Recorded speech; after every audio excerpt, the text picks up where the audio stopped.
오늘 이 아침 우리가 함께 묵상할 말씀은 골로새서 2장 18절에서 19절 말씀입니다. 골로새서 2장 18절에서 19절 말씀을 함께 읽고 이 아침 우리에게 주시는 하나님의 은혜를 함께 나누도록 하겠습니다. 아무도 겸손과 천사 숭배를 주장하면서 여러분을 비방하지 못하게 하십시오. 그런 자는 자기가 본 환상에 도취되어 있고 육신의 생각으로 터무니없이 교만을 부립니다. 그는 머리에 붙어 있지 않습니다.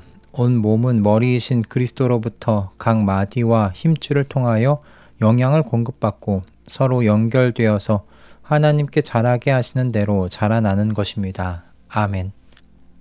제가 20대 후반에 겪었던 일입니다. 20대 중후반, 청년 시절 다니던 교회 공동체를 잠시 떠나 다른 지역의 어떤 청년 공동체 예배에 참석해야 하는 사정이 생겼었습니다.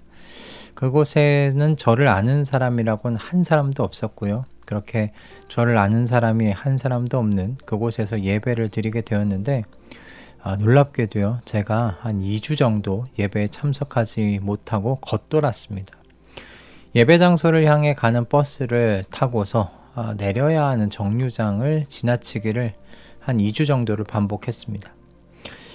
목사님의 설교에 문제가 있었던 것도 아니고요. 예배 형식에 문제가 있었던 것도 아니었습니다. 순전히 제 자신에게 문제가 있었던 거죠.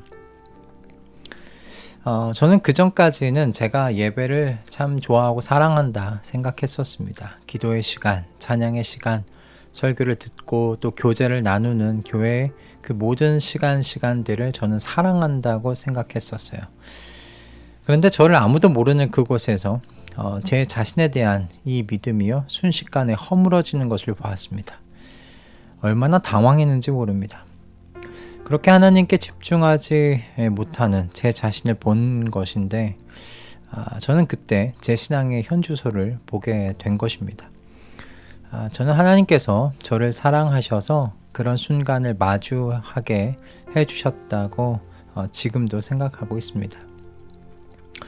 그 전까지 저는 2,000명의 청년들이 모여서 정말 물 흐르듯 깔끔하게 흘러가는 예배 인도와 콘서트를 보는 것 같이 그렇게 마음을 흔들어 놓는 찬양 인도 그리고 눈물의 기도 시간들을 속에서 저는 제 자신이 스스로의 힘으로 예배를 사랑하고 있다고 그렇게 하나님께 온전히 집중하고 있었다고 생각을 했었습니다. 그런데 이 모든 것이 사라지고요. 듬성듬성 앉아있는 성도들 사이에서 조금은 삐걱거리는 예배 인도와 그리고 열악한 조명과 사운드 속에서요. 제가 제 안에 계신 하나님, 그 예배의 처소에 임재해 계신 하나님께 집중하지 못하고 방황하고 있는 저를 보게 된 거죠.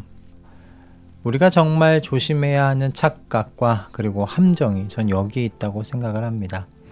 성도는 종종 자신이 어떠한 시스템 안에 있거나 신앙의 외적 도구를 잘 사용하고 있으면 그리스도에게 지금 내가 잘 붙어 있다는 표지로서 생각하는 그런 착각하기 쉬운 그런 위치에 있지 않은가라는 생각이 들어요.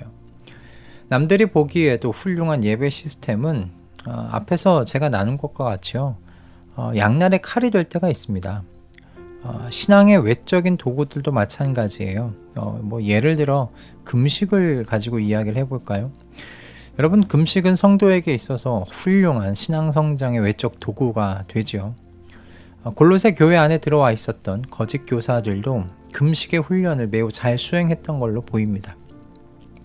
18절의 말씀에 사도 바울이 아무도 겸손과 천사 숭배를 주장하면서 여러분을 비방하지 못하게 하십시오 라고 말하고 있는데요.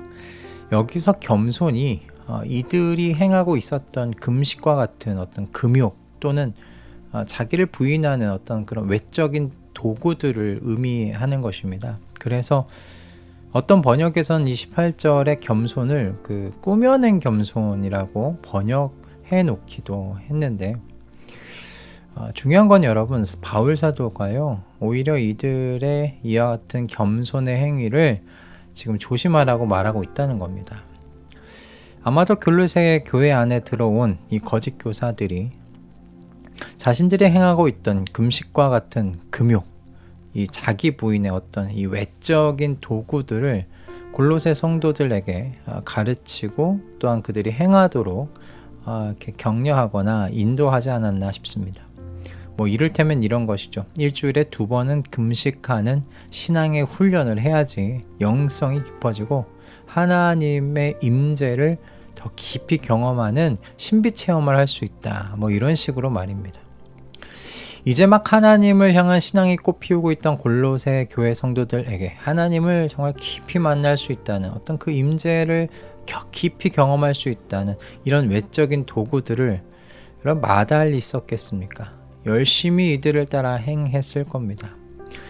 그러나 바울 사도는요, 여러분 금식을 반대하지 않았지만 또 그렇다고 해서요, 금식하는 것을 열심히 권하지도 않았습니다. 여러분 이렇게 우리는 함정에 잘 빠질 수 있어요. 매주 정해진 금식을 하고 있다고 해서 여러분 주님에게 붙어서 건강한 관계를 맺고 있는 중이라고 생각하지 마십시오. 매일같이 새벽 예배에 빠지지 않고 나가고 있다거나 철야 기도회에 열심히 참석한다고 해서요, 주님께 내가 건강하게 붙어있는 가지라고 생각할 수 없다는 겁니다.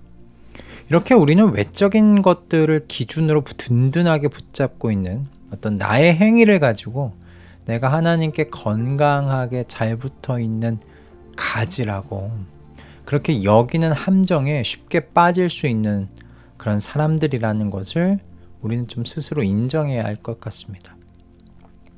그럼 내가 주님께 건강히 잘 붙어 있다는 것을 어떻게 알 수 있을까? 전 야고보서 3장 13절에서 18절의 말씀이 우리에게 좋은 기준을 제시해주고 있다고 생각하는데 좀 길지만 읽어드리도록 하겠습니다. 여러분 잘 한번 들어보십시오. 여러분 가운데서 지혜 있고 이해력이 있는 사람이 누구입니까? 그러한 사람은 착한 행동을 하여 그의 행실을 나타내 보이십시오. 그 일은 지혜에서 오는 온유함으로 행하는 것이어야 할 것입니다. 여러분의 마음속에 지독한 시기심과 경쟁심이 있으면 자랑하지 말고 진리를 거슬러 속이지 마십시오. 이러한 지혜는 위에서 내려오는 것이 아니라 땅에 속한 것이고 육신에 속한 것이고 악마에게 속한 것입니다. 시기심과 경쟁심이 있는 곳에는 혼란과 온갖 악한 행위가 있습니다. 그러나 위에서 오는 지혜는 우선 순결하고 다음으로 평화스럽고 친절하고 온순하고 자비와 선한 열매가 풍성하고 편견과 위선이 없습니다. 정의의 열매는 평화를 이루는 사람들이 평화를 위하여 그 씨를 뿌려서 거두어들이는 열매입니다. 아멘. 좀 길었지만 여러분 이거 무슨 이야기입니까? 머리이신 그리스도께 잘 붙어 있다는 증거는 바로 여러분의 성장을 통하여 증명된다는 이야기 아닙니까? 시기와 경쟁심을 가지고 있었던 그 과거의 행실이 여러분에게 있었다면 이제 여러분 안에는 평화스럽고 친절하고 온순하고 자비와 그리고 선한 열매의 행위가 맺혀지고 있어야 한다는 것이죠. 평화를 위해 씨를 뿌려서 정의의 열매를 맺고 있는 그렇게 바뀌어 가고 있는 삶의 내용을 가지고 있어야 한다라는 것입니다. 머리이신 그리스도에게 붙어 있어서 그분에게서 영양분을 공급받는 그 어떤 가지도요, 열매 맺음이 없을 수 없습니다. 성장이 없을 수 없습니다. 하나님께서 자라게 하시는 대로 자라나는 것이 머리이신 그리스도에게 붙어 있는 가지의 순리입니다.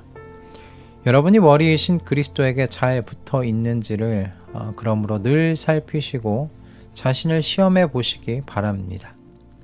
여러분 스스로 한번 살펴보세요. 여러분은 잘하고 계십니까?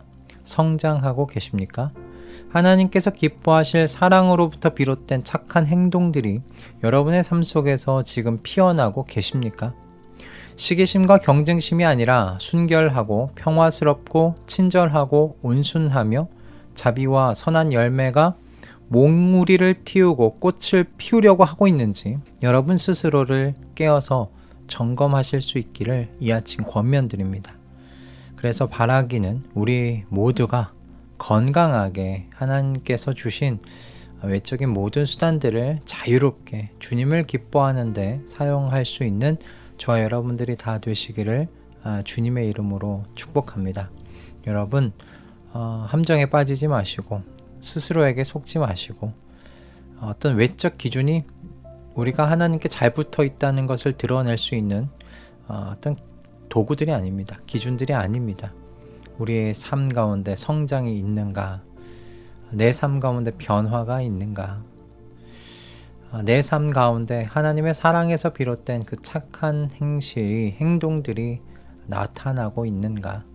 야고보서 3장 13절에서 18절 가운데 주신 그 말씀을 여러분 곱씹어 보시면서 그 말씀을 기준으로 삼으실 수 있기를 주님의 이름으로 축복드립니다. 기도하겠습니다. 우리의 연약한 것을 아시는 주님, 우리는 보이는 것에 약한 사람들입니다. 눈에 보이는 외적인 기준들을 붙잡고는 그것으로 주님과 건강한 관계 가운데 있다고 믿기 쉬운 연약한 사람들입니다. 주님, 우리의 마음을 성령의 눈으로 열어주셔서 이와 같은 외적인 기준이 아니라 주님께서 자라게 하시는 그 성장을 기준으로 삼을 수 있도록 도와주시옵소서. 하나님을 사랑하고 이웃을 사랑하라고 하신 이 말씀을 따라 위에서 오는 지혜로 우리의 모든 삶의 자리를 살필 수 있도록 주님 역사하시고 우리를 인도하여 주시옵소서. 예수 그리스도의 이름으로 기도드립니다. 아멘.